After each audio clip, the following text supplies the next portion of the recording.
Have you ever stopped to think that maybe being a good person isn't enough? Like, it really isn't? Because if it were, explain this. Why is that colleague of yours who helps everyone, who never complains, who is always in a good mood, still getting the short end of the stick, while people with far less character climb the ladder? Yeah, that contradiction we are going to explore today is as old as Machiavelli himself and is basically the biggest secret nobody wants to admit about how things really work. So stick with me, because this conversation is going to change how you see kindness, success, and everything you were taught was important. First, let us stop pretending life is a movie where the good guy wins in the end because the script requires it. In real life, there's no screenwriter. There's no epic soundtrack when you do the right thing. There's no camera focusing on you at the moment you deserved recognition. What there is are people making decisions based on how you present yourself, not on who you really are. And here lies the nice guy's problem. The nice guy believes doing right is enough, that if he's loyal, dedicated, honest, everything will work out. Sounds nice? It does. Is it true? Rarely. Machiavelli wasn't evil, by the way. That's another big misunderstanding. The guy just observed how things really worked and had the courage to say it out loud. He saw princes who were absolutely virtuous being overthrown by princes who understood how the game worked. And then he wrote about it, not because he thought it was pretty, because he thought it was important for someone to understand. Now think with me, what's the difference between you and that person who always gets what they want? Spoiler, it's not that they work harder, or that they're smarter, or that they're more honest. The difference is they understand one thing you don't understand yet. They know the world doesn't work by the morality you learned in school. It works by the perception people have of you. Is that cruel? It is. Fair? No, but it's real. And Machiavelli was talking about exactly that. There's a concept in psychology called the halo effect. Basically, it means that when someone finds you trustworthy or attractive or competent in one thing, they automatically assume you're competent in everything. Even if you're not, even if you're a complete idiot wearing an expensive shirt with the right posture. Is it unfair? Completely. But you know what's even more unfair? Ignoring it while everyone else is playing by the book no one wants to admit exists. So here's the question nobody asks. Why do you keep betting on a system that clearly doesn't reward goodness? Why do you keep thinking being good is enough when the evidence around you screams that it is not? The answer is uncomfortable. It's because nobody wants to admit they might be wrong. Nobody wants to accept that maybe your parents, your schools, your churches, all those who told you to be a good person, might have been selling a beautiful but completely useless illusion for surviving in the real world. Now, don't get me wrong. I'm not here saying you should become a jerk. I'm not saying you should abandon your ethics and become a top-tier manipulator. What I'm saying is much simpler than that. I am saying that maybe it is worth learning how the game really works, while you still have time to change your strategies, because here's the paradox nobody wants to talk about. You can be a genuinely good person, you can have pure intentions, you can be morally right, and you can still be completely wrong strategically. And when the strategy fails, nobody cares if your intention was pure. You're just screwed, period. Let me give you a practical example. That guy you know who says yes to everything. Every project that comes up, he agrees to. All the friends who call asking for favors, he helps. He's like the model employee, right? Wrong. He's the target employee. The guy everyone overloads because they know he'll never complain. What happens in the end? He's exhausted, underestimated, passed over, and still thinks the problem is him, that he wasn't good enough, that he didn't do enough, when in reality, the problem is he didn't understand one fundamental thing. Limitless kindness is not a virtue. It's a lack of survival instinct. And that's exactly where Machiavelli comes in with an observation you'll find uncomfortable. He says, it's safer to be feared than loved. Hold on, before you have a moral collapse, understand what he's really saying. He's not asking you to be a tyrant. He's saying love is volatile. One day they love you, the next day they cancel you. One day you're the darling, the next day you're the scapegoat. Love is too fragile for you to build your life on. Respect, on the other hand, is different. Respect is like cement. When you get someone to respect you, that holds the structure together even when the storm comes. And look, when you look around, who are the people who really have influence, who don't need to ask to be heard, who get what they want? Most of the time, they're not the most agreeable. They're the ones with that aura of firmness, who don't hesitate to say no, who have boundaries and enforce them like they're breathing. These people aren't worried about being adored. They're worried about being heard. And you know what the difference in outcome is between these two strategies? Abysmal. While you're over there trying to win everyone's heart, these other people have already earned respect, built influence, and are living in a reality completely different from yours. Now, let's be very direct here. Machiavelli wasn't against kindness. He didn't wake up in the morning thinking about how to destroy nice people. What he saw was something different. He saw good people being manipulated precisely because of their kindness. He saw people with values being trampled by people without scruples. He saw this injustice and said, hey, someone needs to talk about this because this pattern isn't an accident. It's by design. The problem begins when you use your morality as a crutch.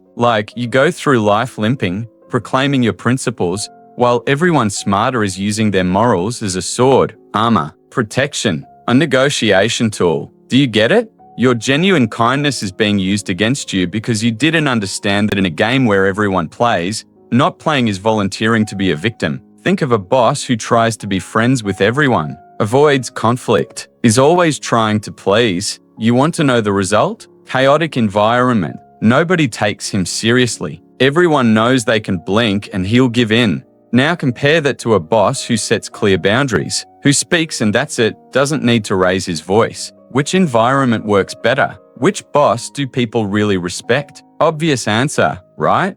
And personal life is exactly the same. A relationship based on unconditional love without mutual respect is an emotional trap. The person might even love you but disrespects you, loves you but steps on you because they know you'll take it, that you'll forgive, that you'll never leave. Is that love? Technically, yes. Is it healthy? Absolutely not. It's exactly the kind of dynamic Machiavelli would say, look, you are over here offering yourself as an emotional doormat, thinking you are being noble, when in reality, you are being foolish. Now comes the part where everyone gets uncomfortable. What differentiates you from someone who gets what they want? Often, it's this. It's the ability not to be predictable. It's knowing when to yield and when to stand firm. It's understanding that adaptability is not weakness. It's intelligence. The world changes, contexts change, people change. Whoever insists on being the same person in the same way all the time, regardless of the situation, isn't being consistent. They're being dumb.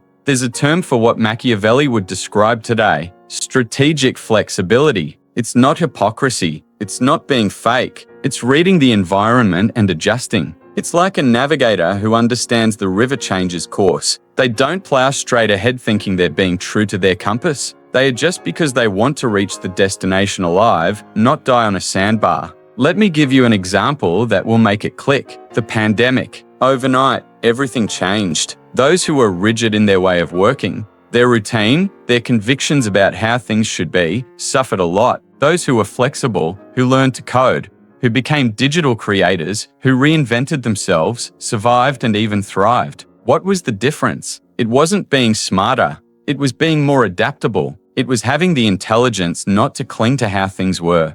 But here comes the nuance nobody wants to give. Being strategically good is not about becoming a villain. It's not about you abandoning everything decent and turning into a sociopathic manipulator. It's not that. It's much more subtle. It's learning that your kindness needs to have limits, that your generosity needs to have criteria, that your trust needs to be earned, not just offered as a gift to anyone who asks. Because here's the secret. When you don't set boundaries, when you help everyone all the time, when you say yes without thinking, you're teaching others that you are a resource, not a human being. A resource, the one who solves problems, the one who gives in, the one who never demands anything. And you know what's left for you in the end? Exhaustion, resentment, and that classic feeling that no one values you. Research shows that people with high levels of agreeableness suffer more from burnout. Know why? Because they put others first all the time. They say yes out of fear of rejection. They ignore their own limits until their body and mind collapse. Congratulations, you are adorable, but you're also a functional disaster. Now, here's the real Machiavellian lesson nobody wants to hear. Strategic kindness means helping those who deserve it, those who respect your help, those who treat your energy as something valuable, not as an entitlement. It means learning to say no without guilt. It means stopping offering yourself as a voluntary martyr in a world that doesn't even care about your sacrifice. You know who understood this well? Jean Valjean in Les Miserables. The guy is genuinely good, but when being good means bending the law to protect those he loves, he doesn't hesitate. He's not out on the street questioning the morality of his action. He acts because he understood that sometimes doing the right thing means doing things that aren't conventional. He is good, yes, but never submissive. So here's the final mantra. Be good, yes, but be good strategically. Be honest, but be smartly honest. Don't say everything. Say what's necessary. Don't trust blindly. Observe, test, then maybe trust. And if someone says this is coldness, respond with a smile. It's not coldness. It's intelligence with its claws sharpened. It's knowing that in the end, the world doesn't reward those who are good. It rewards those who are smart enough to know when to be good and when not to be. Machiavelli didn't want you to become a tyrant. He wanted you to stop taking a beating in silence, thinking it makes you noble. He wanted you to wake up and lead your own life like a prince, not a servant. Because in the end, when you master this dynamic, you discover something surprising. It's possible to be genuinely good without being an idiot. It's possible to have principles and still win. It's possible to be strategic without losing your humanity. It is all a matter of knowing what game you are playing and understanding the rules before they burn you. If this video shook something in you, if you felt that discomfort of knowing that maybe you've been wrong about all this, hit like. Subscribe to the channel because we're going to explore more about practical psychology, philosophy applied to real life, and these conversations nobody wants to have, but everyone needs. Comment down there what you think. Do you agree Machiavelli was right? Or do you still believe pure kindness is enough? I want to know your view. And if you want to explore more on this topic, we have an exclusive video on how to set boundaries without becoming a jerk. It's all linked here for you to watch. Now, thanks for being here, and I'll see you in the next video. Peace.